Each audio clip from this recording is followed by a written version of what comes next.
Uno no puede leer el capítulo 3 de Daniel y no llegar a la conclusión que justamente inspira el título del mensaje de hoy.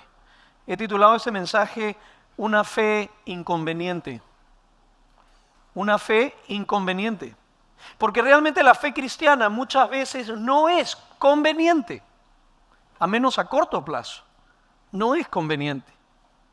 La fe cristiana es inconveniente en un mundo marcado por la relatividad moral, donde cada uno tiene su propia verdad, cada uno es libre de creer lo que quiera, y ante esa realidad el cristianismo propone algo inconveniente, una verdad absoluta, que la verdad no es relativa. La fe cristiana es inconveniente en una cultura materialista e individualista que nos empuja a poner nuestro bienestar por encima que el bienestar colectivo. Ante esa realidad, el cristianismo es inconveniente.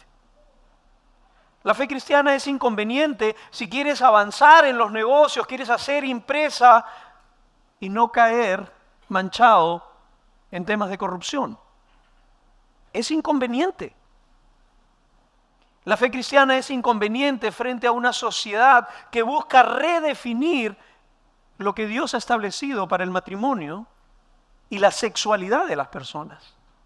Tener una postura cristiana es inconveniente. Y si aún no estás convencido de esto, te digo que toda la Biblia registra la historia de personajes que vivieron situaciones inconvenientes a causa de su fe. ¿No fue acaso por la fe que Moisés tuvo que pasar 40 años en el desierto en vez de vivir 40 años cómodamente en el palacio del faraón? ¿No fue por la fe acaso que José tuvo que pasar algunos años en prisión injustamente? ¿No fue por la fe acaso que los profetas fueron perseguidos? ¿No fue por la fe acaso que los discípulos, los apóstoles, tuvieron que experimentar una cruel ejecución y muerte a causa de su fe? ¿No fue por la fe que estos 3 amigos fueron finalmente arrojados, atados para ser quemados vivos? Así que la fe es inconveniente. Pero estoy totalmente convencido de esto, que es nuestra mejor opción. Es nuestra mejor opción. Me encanta cómo lo pone Pablo en Romanos capítulo 8, versículo 18. Él dice, sin embargo, lo que ahora sufrimos, los inconvenientes temporales de la vida, no son nada comparados con la gloria que Él nos revelará más adelante. Es verdad, la fe muchas veces puede ser inconveniente, pero no se compara en nada esas inconveniencias, esos fuegos, esos sufrimientos por los que tendremos que atravesar si queremos ser fiel a nuestra fe, no se comparan en nada con la gloria venidera. Tenemos que ver la película completa, y en la película completa, entonces lo que no tiene sentido ahora, las inconveniencias temporales comienzan a tener sentido. Así que si eres creyente que estás entre nosotros hoy, realmente anhelo que eso te ayude a tener una cosmovisión más bíblica, al entender que muchas veces hacer lo correcto te lleva a experimentar circunstancias de sufrimiento. Y no te extrañes cuando esto suceda. Y si no eres creyente y estás aquí entre nosotros el día de hoy, mi intención no es desanimarte a hacerte cristiano cuando te digo que la fe cristiana es inconveniente. Lo que quiero es leerte las letras chiquitas de los contratos. No quiero que asumas quizás la decisión de seguir a Cristo y tener una expectativa de que si Cristo y si Dios te ama, Él entonces te librará de todos los sufrimientos. Si eso es lo que estás buscando, algo que resulte en conveniencia inmediata, después del servicio podemos conversar y te puedo sugerir algunas otras opciones. Pero quizás la fe cristiana no sea la mejor opción. Porque la fe cristiana muchas veces nos va a llevar por terrenos incómodos y terrenos inconvenientes de vida. Así que hoy día vamos a ver 2 cosas, mirando el capítulo 3 de Daniel. En primer lugar, la importancia de tener convicciones firmes. Se recuerda, hay veces que nuestra fe es conveniente, no todo es dolor, no todo es sufrimiento, se celebra, se disfruta, no hay nada mejor que pasar por las dificultades de esta vida que de la mano de Cristo y de la mano de una familia que nos acompaña en el proceso. Pero en esos momentos, cuando nuestra fe sea confrontada, cuando nuestras convicciones sean confrontadas, es importante que te sostengas porque tienes convicciones firmes. Y en segundo lugar, vamos a ver de que estas convicciones firmes te deberían llevar a algo que, aunque quizás no quieras, es estar dispuesto a pasar por el horno de fuego, si así Dios lo permite. Esas dos cosas es lo que quiero trabajar el día de hoy. Entonces, retomando un poco en la historia, ¿no? Lo ven en el texto bíblico, pero dice que el rey Nabucodonosor construyó una estatua de 30 metros de alto, 2 metros de ancho, e hizo una gran inauguración, una gran celebración, la más importante del imperio más poderoso de la tierra. Era algo comparable quizás, aunque hoy de repente no es algo muy que uno recuerda con la mayor de las expectativas, pero sería casi como la inauguración de los Juegos Olímpicos, ¿no? Todo el mundo atento. El rey convoca a todos los principales, a los dirigentes de todos los pueblos que ellos habían conquistado, los convocan miles para la inauguración de la gran estatua de oro. Y él da órdenes, ¿no? Él dice, cuando la orquesta comience a tocar, absolutamente todo el mundo va a doblar rodillas y se va a postrar rostro al suelo para adorar a la imagen de oro. Así que da la orden.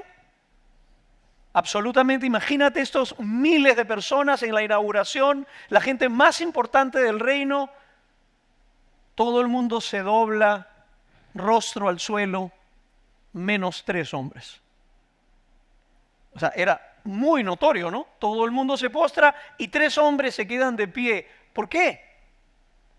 Porque estos hombres tenían convicciones firmes. Convicciones firmes. Así que vamos a ver 3 cosas acerca de lo que significa tener convicciones firmes, ¿no? Mira, en el verso 16, luego que el rey los confronta, ¿no? Y les dice, incluso viene y les da una nueva oportunidad al ver de que estos muchachos no se habían inclinado, ¿no? Viene y les dice, chicos, creo que ustedes no me escucharon, ¿no? ¿Saben qué va a pasar si ustedes no doblan sus rodillas al igual que el resto? Pues los voy a quemar vivos. Y no solamente esto, sino que encima les digo una cosa y desafío a tu Dios, porque ningún Dios te podrá librar de mi mano ni del horno de fuego. ¿Qué hubieras hecho tú frente a esa situación? José, ¿qué hubieras hecho? ¿Ah? Yo creo que me temblaban las rodillas, ¿ah? ¿Qué harías tú frente a una amenaza? Porque muchas veces la vida es así. Tus convicciones no son amenazadas cuando todo va bien, cuando es conveniente. Tus convicciones van a ser desafiadas cuando ser fiel a tus convicciones va a traer consecuencias muy dolorosas. Y mira lo que responde en verso 16, hablando de convicciones. Sadrac, Mesac y Abednego, los 3 amigos, le dicen con una mezcla de respeto y un poquito de sarcasmo, yo creo, ¿no? Oh Nabucodonosor, oh rey, no necesitamos defendernos delante de usted. Si nos arrojan al horno ardiente, el Dios a quien servimos es capaz de salvarnos. Él nos rescatará de su poder, su majestad. Pero aunque no lo hiciera, deseamos dejar en claro ante usted que jamás serviremos a sus dioses, rendiremos culto a la estatua de oro que usted ha levantado. Así que 3 cosas con respecto a esto. En primer lugar, la fe cristiana es una fe de convicciones, no de conveniencias. La fe cristiana se basa en convicciones, no se basa en qué me resulta más conveniente. Esto es importantísimo que lo tengamos claro. La conveniencia nunca es un buen consejero en cuanto a la fidelidad a Dios.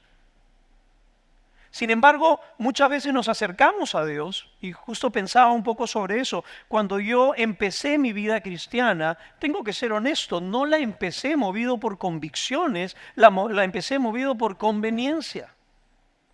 Vengo de un hogar fragmentado, estaba a punto de empezar mi propio hogar, me estaba recién casando, ¿no? Con Olguita hace 30 años. Yo a veces le digo a Olguita, Olguita, la primera vez que salimos, si hubiera sabido que era tan largo, no sé si salía. Un poquito de sarcasmo, ¿no? Pero estábamos en una crisis, íbamos a tener un bebé, súper jóvenes. No quería fracasar, no quería que mis hijas experimentaran el divorcio que yo experimenté de mis padres. Pero si te das cuenta, no tenía nada que ver con mis convicciones de Dios, tenía que ver con mi conveniencia. Y si somos honestos, muchas veces nos acercamos a Dios en un momento donde nos es conveniente, necesitamos ayuda. Quizás hay problemas de adicciones, hay niveles de estrés, de depresión, hay crisis matrimoniales, hay crisis de salud, porque casi siempre cuando la vida nos golpea es donde estamos más sensibles. Pero si somos honestos, no nos acercamos tanto a Dios por quién es Dios. Nos acercamos a Dios por conveniencia de lo que podemos recibir de Dios. ¿Y sabes qué? Dios puede tolerar eso. Él entiende eso. Pero Él espera que esa conveniencia egoísta inicial, poco a poco, conforme vas conociéndolo a Él, se vayan convirtiendo en convicciones más profundas, donde ya lo sigues y lo obedeces, no por lo que tú puedes recibir, sino porque Él es digno de recibir.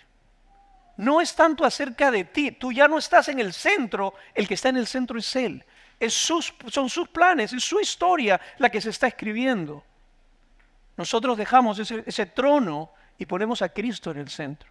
Entonces, está bien ser honestos y decir que muchas veces, en verdad, si tengo que cuestionar mis motivos por los cuales me acerqué a Dios o por los cuales aún de repente soy cristiano, sí tengo que admitir que hay motivos egoístas en el fondo. Pero Dios en su amor quiere llevarte a que esa conveniencia no se quede ahí. Porque si solamente sigues a Dios por conveniencia, pues rápidamente te vas a dar cuenta que la conveniencia no te va a sostener, no va a ser suficiente para sostener tu fe. Porque vas a ser fiel mientras te resulte conveniente, pero cuando ya no resulte conveniente, vas a abandonar todo. Y son las convicciones las que sostiene a la gente en la fe. No es una fe superficial. Muchas veces formamos a los chicos como padres y que queremos que ellos se mantengan fieles al Señor, que conozcan al Señor. Pero si somos honestos, muchas veces hemos fracasado en desarrollar convicciones en nuestros hijos. Lo que les hemos provisto quizás es de ciertas tradiciones, ir a la iglesia, hacer ciertas prácticas de la vida cristiana, pero muchas veces no son convicciones las que lo sostienen. Y cuando se van lejos, cuando se van a estudiar, cuando tienen su propia vida, uno dice, oye, pero nada de lo que estás haciendo con tu vida es lo que yo te enseñé. Es que las convicciones no se enseñan necesariamente. Las convicciones se van desarrollando en la vida conforme uno va confiando en Dios y va afrontando las consecuencias de ser fiel a Dios a lo largo de la vida. Y eso nos lleva justamente al segundo punto, que las convicciones se van afirmando y se van desarrollando en pequeños detalles. Uno no se convierte en una persona de convicción firme desde el primer momento, ¿no? Uno no se hace cristiano y al otro día tiene unas convicciones de hierro. No, es un proceso. Son pequeñas decisiones las que van construyendo, pequeñas decisiones de confiar en el Señor en pequeñas cosas, pequeñas fidelidades, las que a lo largo del tiempo va construyendo un carácter y un peso que solo lo da la experiencia de conocer a Dios. Fíjate que los muchachos del capítulo 1 de Daniel, ¿recuerdan en el capítulo 1 cuando estos tres chicos llegan? ¿Saben qué edad tenían? Alrededor de 15 a 17 años. Eran adolescentes. ¿Cuántos años tiene Vasco? 16 años. Eran de la edad de Vasco cuando salieron de Israel con sus convicciones, con sus tradiciones, con su formación y lo llevaron a Babilonia. Y ahí en Babilonia, Vasco tenía la oportunidad de, oye, acá ya no me ve nadie. Acá puedo vivir como quiera. Acá no tengo que dar cuenta a los rabís, nadie me está mirando, acá yo puedo ser libre. Si Vasco no tuviera convicciones, probablemente eso es lo que ocurre. Y es lo que ocurre con muchos de nuestros hijos y mucha gente que uno dice, pero yo lo formé en la fe cristiana. Pero cuando están lejos es donde sale a la luz muchas veces realmente qué has creído, ¿no? Del capítulo 1 al capítulo 3 han pasado más o menos 30 años. Perdón, 15 años. Entonces, ese joven de 16 años, cuando tú lo ves con convicciones firmes, dispuesto a ser quemado antes que adorar a otros dioses, estos jóvenes ahora son hombres de aproximadamente 30 años. Pero no desarrollaron esas convicciones de una noche o de un día al otro. Fue un proceso de 15 años de ir confiando en el Señor en los pequeños detalles, viendo la fidelidad de Dios, conociendo que vale la pena confiar en el Señor y no confiar en nuestros propios criterios. Habiendo experimentado el rescate de Dios muchas veces en pequeñas cosas, en pequeños detalles, a lo largo del tiempo crean grandes convicciones. El Pedro que negó a Jesús 3 veces tenía alrededor de 30 años. El Pedro que murió crucificado y de cabeza porque dijo no soy digno de morir como mi Señor, tenía alrededor de 60 años. 30 años desarrollando convicciones, caminando de la mano con el Señor, experimentando dolor y sufrimiento, experimentando el rescate del Señor. Una y otra vez va construyendo tus convicciones y tu fe. Esto no ocurre de la noche a la mañana, pero se construye en pequeños detalles. Pequeños detalles como buscar al Señor en la intimidad, en la soledad, constantemente, en la oración, en la lectura de la palabra, en vivir en comunidad, en el asistir a la iglesia los domingos, y no como religiosamente de chequear algo, de que esto es, no, porque Dios sabe que esto es bueno para nosotros, alinear nuestros afectos con Dios, adorar al Señor en comunidad. Pero así como las convicciones grandes se desarrollan en pequeños detalles, el enfriamiento de la fe tampoco ocurre de la noche a la mañana. Un hombre que quizás ha afirmado por años su fe cristiana, de la noche a la mañana no amanece en la cama de otra mujer. Comienza con pequeños detalles, pequeñas licencias. Ya no necesito a la comunidad, no tengo que rendir cuentas de mi vida, no tengo que orar. Voy dejando de a pocos la palabra, voy dejando aquellas cosas que en algún momento me sostuvieron. Comienzo a ser más licencioso con lo que veo, con lo que consumo, me doy más libertades en mis relaciones. Y poco a poco se va enfriando hasta que uno ve a veces situaciones tan trágicas. Las convicciones se construyen con pequeños detalles a lo largo del tiempo. Así como malas convicciones se deconstruyen también a lo largo del tiempo. Yo me acuerdo cuando empecé la vida cristiana también me puse un montón de convicciones que no eran ni de Dios ni de la Biblia. Eran de mi pastor o del lugar donde yo terminé yendo, que no tenían nada que ver con la Biblia. Y he tenido cosas que consideraba como convicciones, en realidad no deberían ser. La base de nuestras convicciones, y es el tercer punto, provienen de la palabra de Dios y provienen del conocimiento de quién es Dios. No un conocimiento teórico, sino un conocimiento experimental de Dios. Las convicciones no se pueden enseñar en un curso. Yo no puedo enseñarles a tener convicciones simplemente por decir cualquier cosa. Ustedes tienen que tomar esa verdad, experimentarla, creerla, tomar decisiones, caminar en medio de eso. Y eso solo se construye en la experiencia con Dios. Y habían 2 convicciones plenas que podríamos decir que estos 3 hombres, estos 3 amigos tenían acerca de Dios. En primer lugar, que Dios es omnipotente. Cuando el rey les dice, esta es tu última oportunidad. O te arrodillas o te quemamos vivo. Y cuando ellos le dicen, mire, querido rey, con todo respeto, Dios es capaz de librarnos del fuego si Él así lo quiere. Ellos no solamente creían con la cabeza que Dios era omnipotente, realmente una convicción es una verdad, un convencimiento que uno abraza que determina las decisiones que tomamos. Y ellos tenían la convicción de que Dios era verdaderamente omnipotente. Oh Rey, con todo respeto, si Dios quiere, Él nos puede librar del horno de fuego. Pero ellos tenían una segunda convicción. Este Dios omnipotente también es un Dios soberano. Porque la omnipotencia de Dios va de la mano del reconocimiento de que Él es soberano. Él decide qué hacer, cuándo hacer y cómo hacer las cosas. Y su sabiduría, su soberanía es mucho mayor que nuestra capacidad. Yo sé que cuando estamos por entrar a un horno de fuego, a una situación de sufrimiento, queremos darle instrucciones a Dios de lo que es mejor. Y está bien decirle al Señor lo que nos aflige, lo que anhelamos. Señor, mi deseo es este. El mismo Jesús le dice, Señor, si es posible, pasa de mí esta copa. Si es posible, esto es lo que me gustaría. Yo sé que tú eres poderoso y tú puedes hacerlo. Puedes quitarme este cáncer, puedes solucionar esta relación rota. Puedes levantar este negocio de las ruinas. Yo sé que puedes.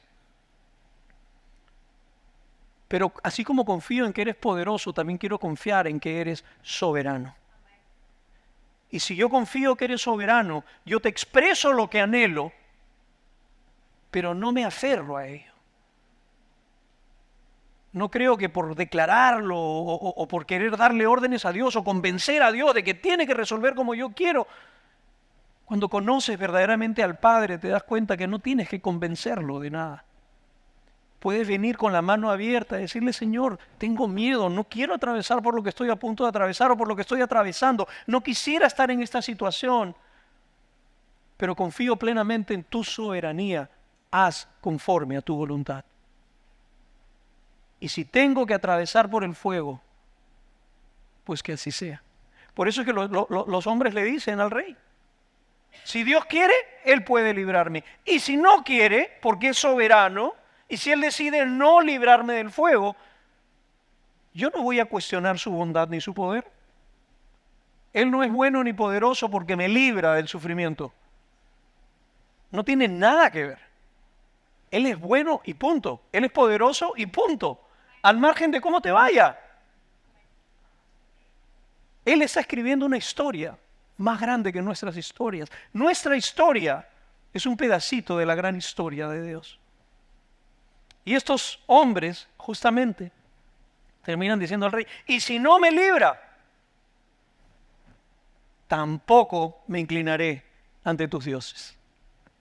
Tampoco me inclinaré ante tus dioses. Ahora, uno podría hacer una pausa aquí y decir, ok, entonces la vida cristiana, la fe cristiana muchas veces es inconveniente. ¿Estamos de acuerdo? Estamos de acuerdo.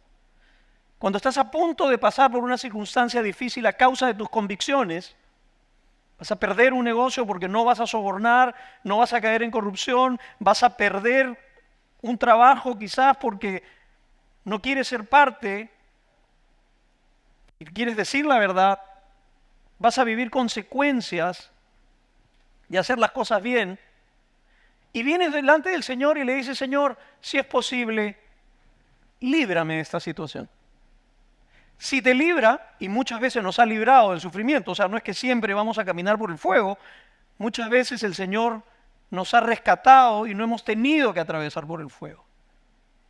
Pero van a haber muchas veces donde a pesar que tú le digas al Señor que te libre de esa situación, el Señor va a decir, hijito, no, vas a tener que atravesar esta situación de fuego. Así que esta segunda parte del mensaje tiene que ver con eso. Cuando te toque caminar por el fuego y no hay nada que puedas hacer para evitarlo. Cuando ya se te agotaron a ti las herramientas para tratar de librarte del horno y vas a atravesar por ese horno. Hay tres cosas que quiero que sepas. En primer lugar, que si Dios permite que pases por el fuego, Él estará contigo. ¿Recuerdan en el texto que hemos leído? Dice que el rey Nabucodonosor, cuando le da el ultimátum a los muchachos y los muchachos le dicen, rey, lo siento, no vamos a adorar a tus dioses. Dice que se le transformó la cara de ira. Ustedes saben que la ira no es un buen consejero, ¿no? Y fíjate, el rey, yo digo el rey, en verdad si los quería hacer sufrir más y castigar más, ¿qué hubiera hecho? Le hubiera bajado más bien al fuego, ¿no? Para que se quemen de a poquitos. Para que duren más sufriendo, ¿no? ¿Pero qué hizo? Bueno, como si fuera una cocina, no, pero calienten 7 veces más el horno. Algunos dicen que 7, el número de la perfección, tiene que ver con calienten el horno lo más que se pueda. Y una vez que lo hayan hecho, cuando el fuego arda mucho más, en ese momento, llamó a algunos de los líderes que él tenía del ejército y le dice, amárrenlos bien, porque no voy a querer que salgan corriendo del fuego, ¿no? Y los atan de pies, de manos, y los meten al horno de fuego. Dice que el fuego era tan fuerte que los que estaban llevando a estos 3 amigos al horno se quemaron y murieron en el intento. Y estos son arrojados al horno. Y esa ira y ese enojo del rey cambia totalmente en asombro cuando él se da cuenta de algo. Él comienza a mirar. Ahora imagínate, no sé cómo habrá sido ese horno. Algunos dicen que son como los hornos de ladrillos actuales, ¿no? Muy grandes y están quemando ahí. Y de pronto el rey está mirando cómo va a terminar la situación. Y de pronto le dice a sus... Oye, ¿no fueron 3 los que metimos al horno? Yo veo 4. Y ese cuarto no es cualquiera. Ese cuarto se ve como el hijo de los dioses. Otras traducciones dicen como el hijo de Dios. ¿Quién es el hijo de Dios? Jesucristo. Ahora quizás diga, pero esto fue siglos antes de que Cristo naciera. La encarnación de Cristo. Cristo es eterno. Cristo estuvo desde el inicio de los tiempos, desde la creación, Padre, Hijo y Espíritu Santo. Y esto es algo que se conoce como una cristofanía, creo que se dice, cristofanía, que es una aparición de Cristo antes de su encarnación. De nuevo, algunos dicen que no fue Cristo, sino que fue un ángel. El tema es de que el rey, cuando mete a estos hombres al fuego, aparece la figura de un ser que es descrito como si fuera Dios mismo presente en ese lugar. Y eso es lo primero que quiero que sepas, ¿sabes? No quisiera que atravieses por el fuego. Yo he atravesado por varios fuegos en mi vida que no he querido, no he llamado, hubiera hecho todo lo posible por no tener que atravesarlos, pero el Señor en su amor y soberanía no permitió que me librara. Pero una cosa tienes que saber, que si Dios permite que tú como su hijo, por tus convicciones, tengas que atravesar el dolor y el sufrimiento del fuego, no estarás solo, Él estará contigo. Él nos separa afuera. A ver, vamos a ver si mi hijo va a sobreponerse a esta situación. Mira cómo se está quemando, qué difícil. Si Él dice, vas a ir al fuego, yo voy a estar contigo. Yo voy a estar a tu lado en el fuego. Esa es la clase de Dios que servimos y en quien creemos. Un Dios que no nos abandona en el dolor y el sufrimiento, sino que camina en el sufrimiento con nosotros. Con nosotros. Si Dios permite que pases por el fuego, recuerda que Él estará contigo. La Septuaginta nos recuerda algo que no está escrito en la Biblia, como nosotros lo conocemos, en la traducción del hebreo original al griego. Dicen que los 3, mientras estaban en el horno, caminando libremente, estaban cantando. Eso dice la Septuaginta en la traducción del hebreo. Y ellos cantaban. Y algunos dicen que probablemente estaban cantando Isaías 43:2. ¿Sabes lo que dice Isaías 43:2? Cuando cruces las aguas, yo estaré contigo. Cuando cruces los ríos, no te cubrirán sus aguas. Cuando camines por el fuego, no te quemarás, ni te abrazarán las llamas. Esa era la convicción que sostenía a estos chicos. Ahora, es verdad también que hay cosas que solo el fuego puede librarte de. A ver, a los que son un poquito más atentos en los detalles. Dice la historia que no se les quemó ni un cabello. Es más, dice que ni siquiera olían a fuego. No estaban ahumados. Yo a veces cuando hago mi chanchito al horno de barro, la primera vez me acuerdo cuando metí la bandeja y se me quemaron las cejas, se me quemó. Pero dice el texto que estos hombres no olían ni siquiera a humo. ¿Qué cosa se quemó en el fuego? Una mujer detallista, la soga. Porque estaban atados de piernas y de manos. ¿Y cómo los vio el rey? Caminando libremente, cantando con Jesús ahí en el horno. Entonces, ¿qué se quemó? Las ataduras que los tenían restringidos. ¿Sabes? Hay veces en la vida, a veces hay situaciones que nos tienen atados, paralizados. Miedos, adicciones, idolatrías, cosas que amamos más que a Dios, que no queremos, pero ahí están. Y estas cosas a veces solamente el fuego las puede destruir. Y Dios en su soberanía, a veces cuando permite que pasemos por el fuego, nunca salimos del fuego igual. Si Jesús ha estado contigo en ese fuego y te saca de ese fuego, tengo una seguridad que vas a salir muchísimo mejor de cómo entraste. El libro de Job, cuando termina, ayer reflexionábamos con un amigo, pero pobre Job, el hombre no había hecho nada para pasar por el horno. Es más, se jacta Dios de él y dice, ¿has visto a mi siervo Job? Justo, bueno, no hay nadie como él en este mundo. O sea, yo le decía bromeando, no, mejor no hubiera sido tan bueno, ¿no? Si no hubiera sido tan bueno, de repente no lo usaban, pero el pobre hombre, por ser fiel, todo lo que le tocó pasar. Pareciera injusto que los buenos sufran, pero al final de la historia, Job tenía que conocer mucho más acerca de Dios y su fe tenía que ser algo más que intelectual, tenía que ser convicciones firmes. Y el gran Job, del cual Dios se jactaba al principio del libro, el gran Job reconoce y dice, antes de oídas te había oído.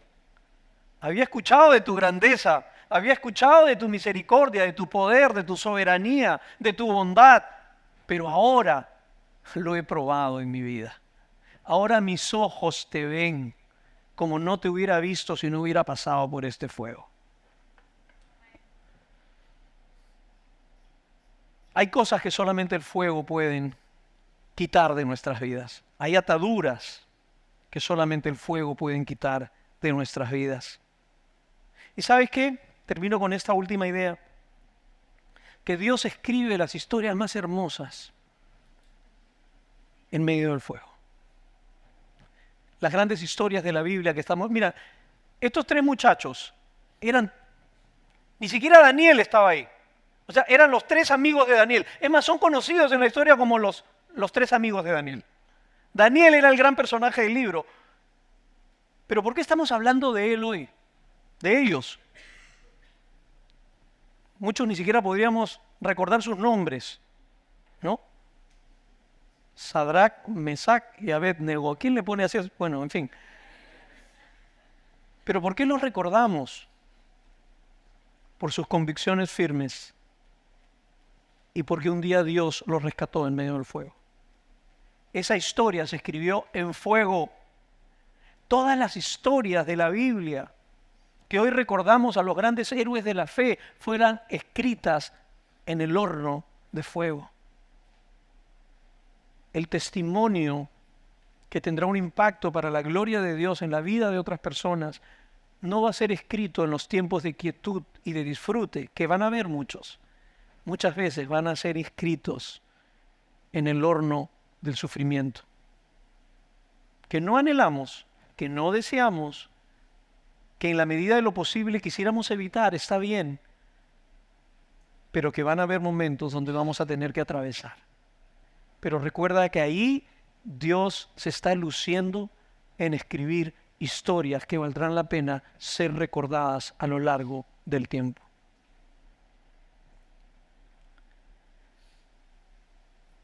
Me han escuchado dar este ejemplo, pero mientras pensaba, creo que valía la pena volverlo a recordar. Cuando el año pasado, prácticamente casi el 5 de mayo del 2023, casi perdí la vida en un accidente y justo esa mañana, ¿qué cosa era lo que le había dicho a los chicos, no? ¿Por qué buscamos a Dios si Dios no nos garantiza que la moto nos puede caer encima y nos puede romper un montón de huesos? Boca salada la mía. Y salí, literalmente, me cayó la moto encima y me rompió un montón de huesos. No me libró de ese horno de fuego el Señor. Fue como una invitación a tener que vivir aquello que predicas. Fácil es decir, no seguimos al Señor porque Él nos puede guardar del sufrimiento, sino porque Él nos va a acompañar en medio del sufrimiento. Eso fue lo que le dije a los chicos antes de mi accidente. Y lo tuve que vivir. Y no se lo deseo a nadie. Hubieron varios días donde, tengo la convicción de la vida eterna, que si hubiera podido apretar un botón y decir directo, me iba. Lo peor que me puede pasar a mí es el dolor físico. Cualquier otro dolor lo puedo soportar, creo, pero el dolor físico, literalmente prefiero morir antes que... Y tú sabes cómo somos los hombres, ¿no? Cada vez que me da una gripe le escribo mi herencia a mis hijas, ¿no? Te dejo la moto, pues me estoy despidiendo, ¿no? Un dolor de estómago ya... ¿Por qué somos así tan frágiles los hombres, no? Por unas cosas que le decía, y he contado esta historia también muchas veces, ¿no? Una de las primeras personas que nos fueron a visitar a la clínica fue Ian y Micaela. A propósito, Micaela era la presidenta del club de motocross que organizaba las carreras y Ian estaba corriendo en esa época y Vasquito también. Y ellos conocieron a Cristo a raíz de toda esa crisis que me imagino que debe haber sido un testimonio de la gloria de Dios, que ellos pudieron ver a Dios en medio de esa situación. Y muchas veces le he dicho a él, ¿no? Lo digo con mucho cuidado, pero le digo, yo hubiera preferido haber muerto y no tener que haber soportado el dolor que significó la recuperación de ese accidente. Pero si tuviera que volver a pasar por esta situación para verte a ti llegar a los pies de Cristo como llegaste, tú, Micaela, Vasco, lo volvería a hacer. Lo volvería a hacer. Y esa es la locura del Evangelio, ¿no? Y no hay mayor historia que se haya escrito en el horno de fuego que la historia del mismo Jesucristo. Me encanta que este Dios a quien honramos es este Dios que no nos pide nada que Él no haya hecho primero. Él no fue tirado a un horno de fuego. Él fue al horno de fuego voluntariamente. La única diferencia está en que mientras los tres amigos fueron rescatados y Jesús estuvo ahí para acompañarlos, fortalecerlos y sacarlos del fuego, cuando Jesús estuvo en la cruz, no hubo nadie con Él. Hasta Él mismo dice, refiriéndose a su Padre, Dios mío, ¿por qué me has desamparado? Él experimentó el abandono en medio del fuego, para que nosotros cuando atravesemos el fuego tengamos la plena certeza de que seremos siempre rescatados por Él. Y de nuevo, rescatados no significa que el fuego no va a llegar. Significa que cuando estés en el fuego, Él estará contigo. Y si no sales de ese fuego y ese fuego te llega a su presencia, gózate por toda la eternidad. Pero si sales de ese fuego, no vas a salir igual. Vas a salir transformado por la experiencia del poder de Dios contigo en medio del fuego.